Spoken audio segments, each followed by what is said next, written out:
Simple present tense में verb की form के साथ यदि सब्जेक्ट सिंगुलर हो तो एस या ईएस ऐड किया जाता है।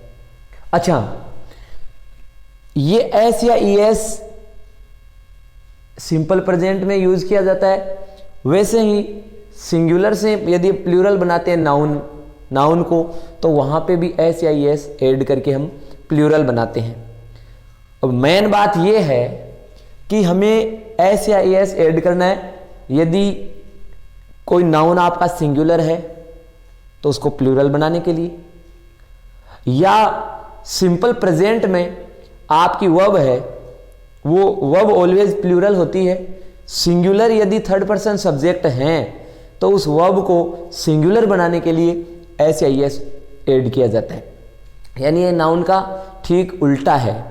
नाउन को सिंगुलर से प्लूरल बनाने के लिए एस या ईएस ऐड करते हैं, जबकि वर्ब को प्लूरल से सिंगुलर बनाने के लिए एस या ईएस ऐड करते हैं। That's clear.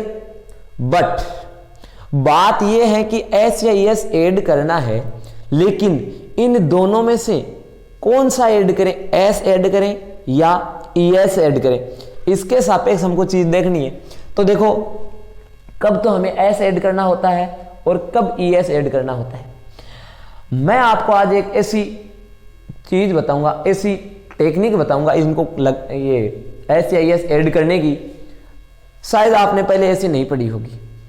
अक्सर क्या होता है, हमारी जो बुक्स होती है उस बुक्स में क्या लिखा हुआ होता है, उसी के आधार पे मैं चीज समझाने की कोशिश करूंगा। देखिएगा ध्यान से। बुक में क्या दिया हुआ होता है, बुक में लिखा होता है कि यदि आपको ईएस ऐड करना है तो ईएस कब ऐड करना है, सुनिएगा। यदि कोई नाउन हो या वर्ब हो, क्योंकि ये तो दोनों में, नाउन और वर्ब में दोनों में एस या ईएस ऐड किया जाता है, तो यानी वर्ब हो या नाउन हो उसमें यदि ईएस ऐड करना है तो क्या बुक में क्या लिखा होता है, कोई वर्ब या नाउन उसका एंडिंग है वो कैसे हो, एस के साथ हो, डबल एस हो, एस एच हो, सी एच हो, एक्स हो या जेड हो। इन प्रकार की चीजें ये जहां पे होता है वहां पे आपको ईएस है वो ऐड करना होता है। छोटी क्लासेज में या स्कूल लाइफ में बच्चे क्या करते हैं, इस चीज से हैं, इसको आसानी से सीख भी लेते हैं और उनके सवाल जवाब है वो सही भी हो जाते, लेकिन ये 100% सत्य बात नहीं है। तो इसके लिए मैं आपको बताऊंगा। देखो क्या एक्चुअल में ईएस है वो ऐड कब किया जाता है, इसके लिए आपको क्या क्या ध्यान में रखना है, रखिएगा। पहला सिस्टम ये तो है, ये तो आपको मिलेगा रिटर्न में, यानी आप वर्ड को देखोगे तो उसके अंत में ये मिलेगा तो आप ईएस ऐड कर दोगे, लेकिन ये हर बार सही नहीं होता। तो फिर दूसरी बात क्या है, तो दूसरी बात है ये तो है आपका रिटर्न सिस्टम, ये तो क्या है, रिटर्न है। मान लो इसको तो मान लेंगे हम रिटर्न शैली। इसके साथ आपको इसका साउंड देखना है, यानी एक बात काम और करना आपको, इन वर्ड्स को एंडिंग इनके साथ हो, उनके यदि साउंड जो है वो आपकी खत्म हो, च, जय, शय या जय। एक्चुअल में मेन बात यही है कि हम जब कानों से सुनेंगे तो जय जय ये एक ही सुनना है, स है ये 2-3 प्रकार के होते हैं। एक्चुअल में हमारे कानों में ध्वनि है वो शय पढ़नी है। मेन बात है च, जय और श, ये 3 साउंड हो, इनको अक्सर बोला जाता है सिबिलियंट साउंड। यानी अब बात समझ में आ जाती है कि रिटर्न में तो ये मिले, रिटर्न शैली तो क्या हो, वर्ड के एंडिंग में S, double S, S H, C H, X और जेड हो, और साउंड में उसका जो साउंड है वो च, जय, से, जय इनके साथ खत्म हो, तो आपको ईएस ऐड करना है। इसी के साथ एक ट्रिक और बताता हूं जिसको हम बोलते हैं हिसिंग साउंड।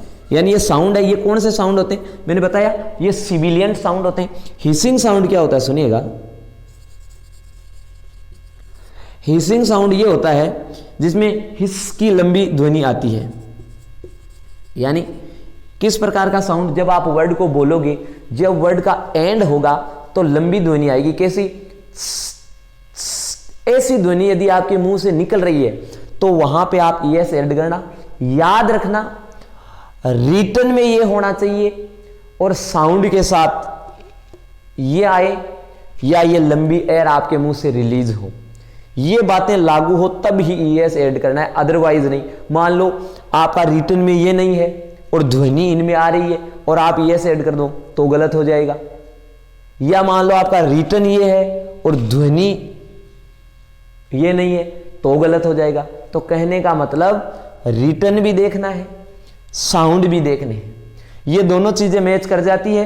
लास्ट वाला मैंने एक टेक्निक और बता दी आपको, हिसिंग साउंड, जो हिस की ध्वनि है वो आपके मुंह से निकलेगी तो वहां पे ES ऐड करना है, अदरवाइज S ऐड करना है। एग्जाम्पल से बात समझिएगा, जैसे एग्जाम्पल मैं दे रहा हूं यहां पे, जैसे नाउन हो या वर्ब हो, दोनों में ऐड होता है। जैसे वर्ब आपकी वॉस,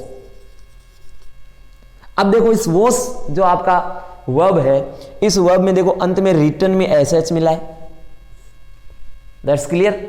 और जब इसको हम पढ़ेंगे तो इसको बोलेंगे वॉस, तो देखो से साउंड भी है। दूसरी चीज, इस से वो है, हम जो शंकर भगवान वाला मानते हैं वो आएगा, लेकिन एक्चुअल में बात ये है कि से हमारे सुनने में से सुनाई दे रहा है।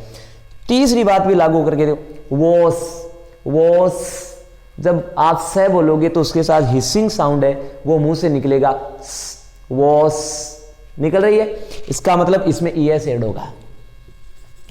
ये आपका एकदम सही एग्जाम्पल है, इसमें होगा। दूसरा एग्जाम्पल देखिएगा, जैसे आपका टीच आपकी वर्ब होती है, कोई दिक्कत नहीं है, CH भी मिला है और च ध्वनि भी आ रही है, टीच हिसिंग साउंड भी है, ES ऐड कर दो, कोई समस्या नहीं है। अरे अब देखो होता क्या है, मैंने बताया कि ये अकेला कई बार गलती करवा देता है। कैसे? जैसे दो वर्ड हैं, इसके एक्सेप्शन मान लो, हालांकि एक्सेप्शन नहीं कह सकते हम, क्योंकि रूल एक्चुअल में ये है तो उसको वो फॉलो नहीं कर रहा है, तो इसका मतलब वो एक्सेप्शन नहीं हुआ। एक्सेप्शन तो तब होता है जब ये चीजें लागू हो और फिर नहीं लगे। जैसे वर्ड है EUNUCH, अब देखो इसमें रिटन तो आपका CH है, लेकिन जब इसको पढ़ेंगे तो बोला जाएगा यूनक। तो देखो कै साउंड है वो इसमें नहीं है, न हिसिंग साउंड है, तो इसमें S लगेगा। अब ये सही होगा। यदि आप इसमें ES ऐड करते हो तो आपका गलत होगा। क्योंकि केवल रिटन है वो काम नहीं करता, जबकि स्कूल एजुकेशन में या आपकी बुकों में यही लिखा होता है कि किसी वर्ड के अंत में S, SS, SH, CH, X या Z हो तो ES लगाएं, अदरवाइज S लगाएं। तो ये देख लेना। तो बात क्या समझना है, बात इतनी याद रखनी है, ये चीज आपको अक्सर आती है क्योंकि आप बुक्स में पढ़ते हो। ये जो बात है जो ये आपके लिए नहीं है, तो आपको करना क्या है, जब S या AS ऐड करने की बारी आए, ऐसा क्वेश्चन आपके सामने आए, तो उनको आपको क्या करना है, रिटन में ये देखना है और उनके साउंड इनमें देखना है। जब ये दोनों चीजें मैच कर रही है तो ES ऐड कर देना, अदरवाइज केवल S ऐड कर देना। That's clear. चलो अब आगे की चर्चा करते हैं।